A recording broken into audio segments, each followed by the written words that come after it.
अस्सलामुअलैकुम। क्या आप जानते हैं कि फीमेल स्पाइडर जिनसी मिलाप के बाद मेल स्पाइडर को क्यों मार देती है? यानी मेल स्पाइडर जिंदगी भर एक ही बार जिनसी मिलाप कर सकता है। और क्या होगा अगर जमीन के दरमियान में से आर पार खोदी हुई सुरंग से एक इंसान छलांग लगाए? आज की इस इंटरेस्टिंग वीडियो में ऐसे फैक्ट्स का साइंटिफिकली जवाब जानने के लिए इस वीडियो को एंड तक लाजमी देखें। फैक्ट नंबर 1, रूए ज़मीन पर इंसानों की अब तक 15 इकसाम दरियाफ्त हो चुकी हैं, जो हम और हमारे इजदाद से ज़्यादा कदीम और ताकतवर और मुख्तलिफ खसूसियात की हामिल पाई जाती हैं, जो मौसमी तगैर से ख़त्म हो गई या हमारे इजदाद होमोसेपियन ने ख़त्म कर दी। होमो नेंडरथालेंसिस इंसानों की उस नस्ल का नाम है जर्मनी की वादी नेंडर, जहाँ से उस नस्ल की खोपड़ी और दीगर बाकियात दरियाफ्त हुई थी।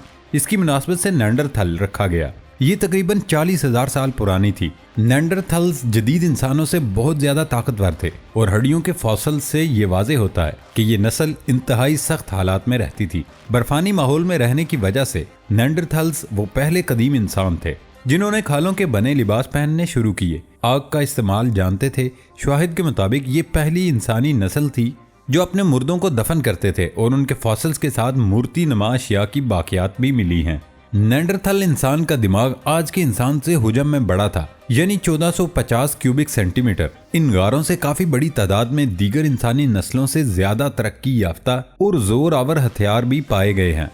फैक्ट नंबर 2, मोर की तरह की दुम रखने वाला मकड़ा मिली फितरत के एक शाहकार से जो नच के यार मनाता है। स्पाइडर की कोई 45,000 इकसाम दरियाफ्त हो चुकी हैं। उन्हें मुख्तलिफ जिस्मानी खद्दोहाल की वजह से मुख्तलिफ खानदानों और ग्रोहों में तकसीम किया गया। स्पाइडर का ऐसा खानदान जिसकी 8 आंखें एक ही तरतीब में लगी हों, उन्हें जंपिंग स्पाइडर कहते हैं। इसी खानदान के एक ग्रोह को जिसकी दुम मोर की दुम की तरह रंगीन हो, उसे पीकॉक स्पाइडर कहते हैं।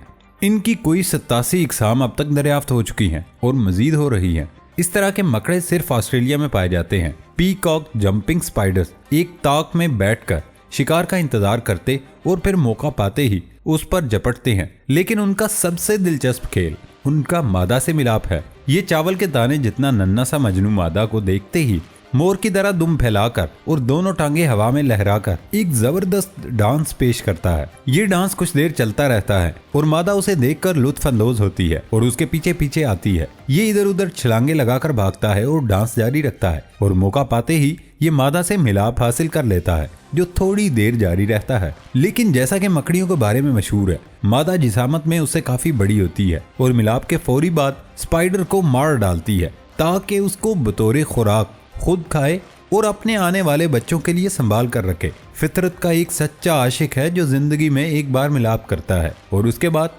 मौत को गले लगा लेता है।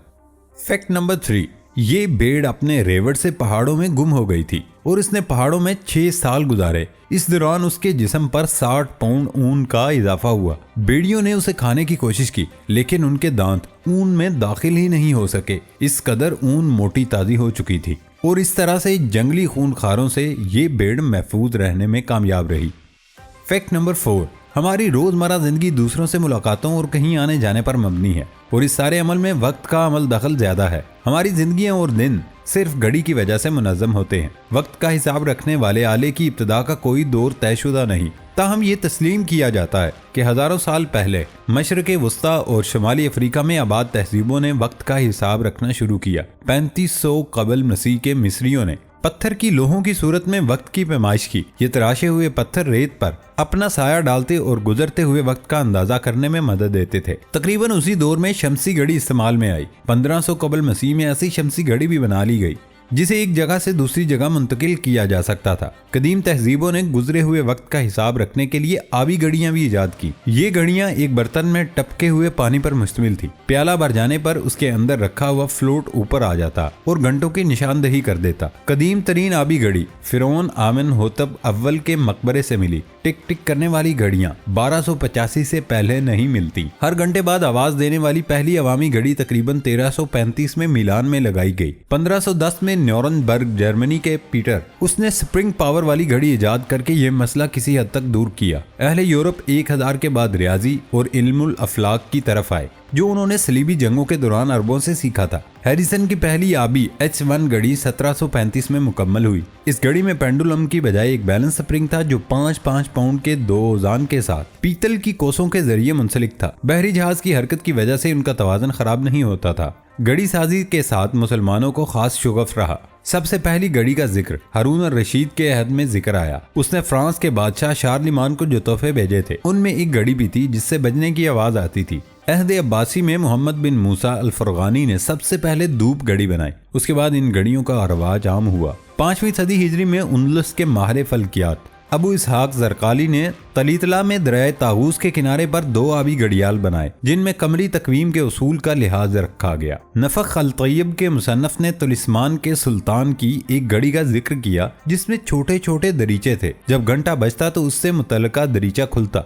जिससे एक कनीज हाथ में रुक्का लेकर बरामद होती जिस पर वक्त दर्ज होता। दमिश्क की जामिया उमवी की घड़ियों का जिक्र कई मौरखों ने किया। इनमें से एक घड़ी ऐसी थी जिसमें तांबे की बनी हुई चंद चिड़ियां, एक सांप और एक कौवा था। जब घंटा गुजर जाता तो सांप निकलता, चिड़ियां शोर मचाती और कौवा चीखने लगता। 13वीं सदी ईस्वी में सुल्तान कामल ने फ्रेडरिक दोम को फलस्तीन से वापसी पर कई तोहफे दिए थे जिनमें एक घड़ी भी थी जो गुंबद नुमा थी। घड़ी में सूरज और चांद हरकत करते थे जिससे तुलू और गुरूब का मंजर पैदा होता था। घड़ी का सूरज असली सूरज के मुताबिक हरकत करके तुलू और गुरूब होता था और हर घंटे के बाद टन टन की आवाज आती थी। फैक्ट नंबर 5, अगर आप जमीन पर एक सुरंग खोदें जो दूसरी जानिब से बाहर निकलती हो और उसमें जंप लगा दें तो क्या होगा? जब आप छलांग लगाएंगे तो आपकी रफ्तार कम होगी, लेकिन जैसे ही जमीन के सेंटर के पास पहुंचेंगे तो आपकी रफ्तार में बेहद इजाफा हो चुका होगा, जिस वजह से आप सेंटर पर मुअल्लक नहीं हो जाएंगे बल्कि आगे निकल जाएंगे, जिसके बाद आहिस्ता आहिस्ता आपकी रफ्तार कम होना शुरू हो जाएगी क्योंकि जमीन का सेंटर आपको अपनी जानिब खींचेगा। जब सुरंग की दूसरी जानिब पहुंचेंगे तो आपकी रफ्तार कम होकर 0 तक पहुंच जाएगी। इस दौरान आपको जमीन दोबारा अपने सेंटर की जानिब खींचेगी जिस वजह से आप दोबारा मरकज की जानिब जाना शुरू हो जाएंगे। सेंटर पर दोबारा रफ्तार ज्यादा होने की वजह से आप आगे निकल जाएंगे और सुरंग के पहले सिरे तक पहुंच जाएंगे। ये सिलसिला इसी तरह चलता रहेगा। फैक्ट नंबर 6, लोग मोहब्बत का इजहार करने के लिए मुनफरिद तरीके अपनाते हैं ताकि उनकी महबूबा मुतासिर हो जाए और फौरन शादी के लिए हाँ कर दें। कोरोना वायरस की इस मुश्किल घड़ी में एक इटालियन ने अपनी गर्लफ्रेंड को अनोखे अंदाज में ही शादी की पेशकश की जो सोशल मीडिया पर वायरल भी हुई। इटालियन ने अस्पताल में ही अपनी गर्लफ्रेंड को प्रपोज करने के लिए जिस्म पर मलबूस हिफाजती लिबास पर लिखा कि मुझसे शादी करोगी। साथ ही उसने लिखा हाँ या ना। नर्स को शादी के लिए पेशकश करने का ये मुनफरिद अंदाज भा गया और उसने शादी के लिए हाँ कर दी। फैक्ट नंबर 7, बरे आज़म जनूबी अमेरिका के मुल्क पेरू में नाज़का नाम का एक सहरा मौजूद है जो बज़ाहिर आम सा दिखाई देता है, मगर इस आम से सहरा को दुनिया भर में शोहरत उस वक्त मिलना शुरू हुई जब 1930 में यहाँ से गुजरने वाले जंगी तैयारों और हवाई जहाज़ों ने दावा किया कि इस सहरा पर उन्हें बाकायदा पुरस्रार शक्लें बनी दिखाई दी। बाद जिनकी तस्दीक बकिया तैयारों ने भी की, लेकिन ये पहली बार नहीं था कि इस सहरा के मुतालिक अजीबो गरीब दावा किया जा रहा हो, बल्कि 16वीं सदी में भी कुछ सयाहों ने कहा था कि उन्होंने इस सहरा में सड़कें, रास्ते बने देखे जो कि यकीनन यही शक्लें थी जो बुलंदी से वाज़े दिखाई देती हैं। दुनिया भर के माहिर अर्जियात को सहरा के सीने पर नक्श इन अशकाल ने अपनी जानिब मुतवज्जो किया, जिसके बाद अब तक होने वाली तहकीकात में माहिरीन इस सहरा के 48 किलोमीटर के इलाके में 1170 मुख्तलिफ शक्लें दरियाफ्त कर चुके हैं, जिनमें पौधों, जानवरों और ज्योमेट्री पर मबनी मुख्तलिफ नकूश शामिल हैं। तहकीकात ये भी बताती हैं कि ये शक्लें यहाँ बसने वाली नाज़का तहजीब ने 2500 साल कबल बनाई थीं। नाज़का तहजीब की जानिब ये अशकाल बनाने की वजह ताहाल मालूम नहीं, लेकिन कुछ माहिरीन का ख्याल है कि नाज़का तहजीब खुदा से राब्ते के लिए या खुदा को खुश करने के लिए ये अशकाल बनाती थी, जबकि कुछ का ख्याल है कि ये कोई फल्कियाती कैलेंडर हो सकता है और नाज़का तहजीब ने सितारों को देखकर फल्कियाती कैलेंडर तरतीब दिए। जहां एक जानब ये साइंसी तौजीहात पेश की जाती हैं, वहीं मिर्च मसाले का शौकीन साजिशी थ्योरीज पर यकीन रखने वाला तबका कहां पीछे रहने वाला था। इस तबके की जानिब से ये दावा किया गया कि ये लाइंस खलाई मखलूक की जानिब से बनाई गई हैं। इस दावे को साइंसदान अक्सर मुस्तरद करते हैं, क्योंकि अगर नाज़का सहरा की जियोलॉजी को देखा जाए तो मालूम होता है कि ये सहरा रेत की 2 लेयर्स पर मुश्तमिल है। रेत की पहली परत यानी कि पहली लेयर तकरीबन 6 इंच मोटी है और ये लेयर आयरन ऑक्साइड पर मुश्तमिल है, जिस वजह से इस सहरा का रंग लाल और ब्राउन है, जैसे जंग आलूद लोहे का रंग होता है। पहली परत को अगर हटाया जाए तो उसके नीचे से उसकी दूसरी लेयर दिखाई देती है जो आम सहराई रेत पर मुश्तमिल है। तहकीकात बताती हैं कि रेत की पहली परत इतनी हल्की है, उसको महज हाथ से या किसी झाड़ू वगैरह से हटा देने से नीचे से आम सहराई रेत दिखाई देना शुरू हो जाती है। यूं हम बआसानी ऐसी इश्काल बना सकते हैं। बल्कि कुछ माहिरीन का यहाँ तक दावा है कि 20 इंसानों का ग्रुप एक दिन में ऐसा नक्शा बना सकता है, जिसका मतलब है कि नाज़का तहजीब को इन इश्काल को बनाने में किसी किस्म की दिक्कत पेश नहीं आई होगी, और ना ही इन इश्काल को बनाने के लिए कोई ऐसी टेक्नोलॉजी चाहिए थी जो हमें मालूम ना हो, या जिसकी वजह से उन इश्काल को खलाई मखलूक का कारनामा कहा जा सके।